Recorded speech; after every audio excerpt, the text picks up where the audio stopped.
भैया दूज की कथा। एक जाट का था, एक भाट का था। जाट की बहन थी, भाट की बहन नहीं थी। भैया दूज का दिन था। जाट ने कहा कि आज भैया दूज है, मैं अपनी बहन के घर जा रहा हूँ। भाट बोला कि मेरे तो बहन नहीं है, मैं भी चलता हूँ, मैं किसी को मुँह बोली बहन बना लूँगा। वे दोनों चल दिए। आगे चलकर जाट अपनी बहन के घर रुक गया। भाट ने देखा कुएं पर दो पनिहारी पानी भर रही है, आपस में बातें कर रही हैं कि आज भैया दूज है, आज हमारा भाई आएगा, जल्दी जल्दी चलते हैं। दूसरी बोली कि मेरा तो भाई नहीं है, मैं किसके टीका करूंगी। भाट वहां ये बातें सुन रहा था। पनिहारी पानी लेकर अपने घर चल दी। पीछे पीछे भाट भी चल दिया। वह घर जाकर मटका रखकर चरखा काटने बैठ गई। जाकर भाट ने कहा कि जीजी राम राम। वह जो खड़ी हुई तो चरखे का तार टूट गया, वो जुड़ा नहीं। वह भाई से कैसे मिले। वह भगवान से प्रार्थना करने लगी कि तार जुड़ जाए तो मैं भाई से मिलूं। तार जुड़ गया, वह भाई से मिल ली। पड़ोसियों से पूछने लगी कि प्यारा पावना आए तो चावल कैसे बनाए। पड़ोसन ने कहा कि तेल में चौका दो और घी में चावल चढ़ा दो। न चौका सूखे न चावल गले, भैया भूखा बैठा रहा। भाट में मन में सोचता रहा कि मुंह बोली बहन है, सगी होती तो अभी तक खाना खिला दिया होता। इतने में ससुर बाहर आते हैं। ससुर कहते हैं कि कोई अगलमंद बहू होती तो गोबर मिट्टी से चौका देती, दूध में चावल चढ़ाती, चौका सूखता जाता, चावल गलते जाते, तो प्यारे बावले को खाना खिला दे। बहन ने ऐसा ही किया। भाई ने फिर खाना खाया। भाई को रहते हुए 3 दिन हो गए। भाई कहता है कि बहन मैं घर जाऊं। बहन मना करती है, लेकिन भाई कहता है कि अब मैं जाऊंगा। सास ननद की चोरी से रात को चावल की पिन्नी पीस कर देती है, तो साथ में सांप पिस जाता है। पिन्नी भाई को दे देती है, भाई चला जाता है। सुबह उठकर देखती है कि उसमें तो सांप पिसा हुआ है। सांप को पिसा हुआ देखकर बहन भाई के पीछे पीछे जाती है। नदी के किनारे भाई मेढ़ा माड़ी पड़ा होता है, बहन तो वहीं बैठ जाती है। 12 साल तक बहन भाई का सिर अपने घुटने पे लिए बैठी रहती है। कीकर बोलती है कि कांटे काट कटीली काटे, लगा फूल फूल तोड़ माथे लगा, सोता वीर जगाती। बहन कहती है कि एक बार और बोल। वह बोलती है कि बहन फिर कहती है कि एक बार और बोल, तो कीकर तीसरी बार फिर बोलती है।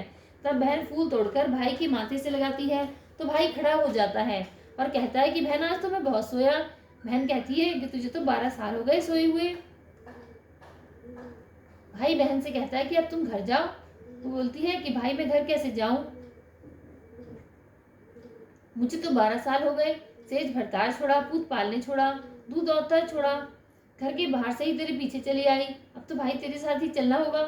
वहां से दोनों बहन भाई चल देते हैं। रास्ते में बहन को प्यास लगती है। वह भाई से कहती है कि मुझे प्यास लग रही है। भाई बोला कि यहाँ तो पानी नहीं है, आगे चलते हैं। तो आगे कोई बड़े किवाड़ बना रहे थे। भाई कहता है कि बहन वहीं से पानी पिया। तो भाई बड़े किवाड़ जड़ रहे थे। तो बहन पूछती है कि ये किवाड़ किसके लिए जड़ रहे हो। बड़े कहता है कि तुम अपना काम करो। वह बोली कि नहीं, मैं तो पूछ कर जाऊंगी। बड़े कहता है कि एक बुढ़िया माई मर गई है, जब वह मरेगी तो उसकी छाती पर किवाड़ जड़ेंगे। यह पूछती है कि इसका उपाय क्या है। वह बोला कि उसके 7 बेटे थे, 6 मर गए हैं, 7वें की बारी है। कोई बुआ हो या बहन हो तो सारे काम अशुभ कर दे तो भाई जिंदा रहेगा। बहन कहती है कि फिर इसका उपाय बताओ, क्योंकि उसका मुंह बोला भाई ही बुढ़िया का 7वां बेटा था। बड़े ही बताता है कि जिस वक्त लड़के की सगाई आए तो लोटे से कर लो, बांध होए तो भी लोटे से कर लो, और जिस वक्त मोड़ बांधे तो उसकी जगह फूस का पूला बांध दे। दरवाजे से बारात नहीं निकाले, दीवार तोड़कर पीछे से निकाले। मर्दाना वेश भरकर बहन बारात के साथ जाए तो नेक करवा ले और एक पाली ले ले। जिस वक्त भाई फेरों पर बैठे तो नाग आएगा, तब उस नाग को हंडिया में कर ले। फिर नागिन आएगी तो उससे चावल भरवा ले। जब वचन भरवा ले तो 1 वचन, 2 वचन, तीसरा वचन नरक कुंड में पड़े। तब नागिन से कहे कि मेरे 7 भाई और 7 भाभियों को छोड़े। तो वह कहेगी कि पापिन हत्यारिन, तूने तो बहुत ठगा, जा बख्शा। तेरे 7 भाई और 7 भाभियों को छोड़ दिया। बहन ने ऐसा ही किया। तब 7 घोड़े और 7 डोले आए तो बहन उसको लेकर बारात के साथ वापस आती है। बुढ़िया फूस के चूल्हे पर गिर पड़ती है। वह सोचती है कि मेरा होता तो आया होगा वही। 6 तो मेरी जा चुकी है, अब तो 7वें की बारी है। इतने में सब आते दिखाई देते हैं। तो पड़ोसनी कहती हैं कि तेरे तो 7 बेटे बहू आ रहे हैं। बुढ़िया कहती है तुम तो मुझसे हंसी कर रही हो, तुम नहीं करोगी तो और कौन करेगा। वो कहती है नहीं नहीं, हम सच बोल रहे हैं, तेरी बेटी भी आ रही है। बुढ़िया बोली कि अगर सब आ रहे हैं तो बेटे की पगड़ी, बहू की चुंदड़ी और मेरे आंखों के जाले, कानों के ताले खुल जाएं। तब वैसे ही हो गया। माँ बेटी को आशीर्वाद देती है कि तेरे भाग से ऐसा हुआ।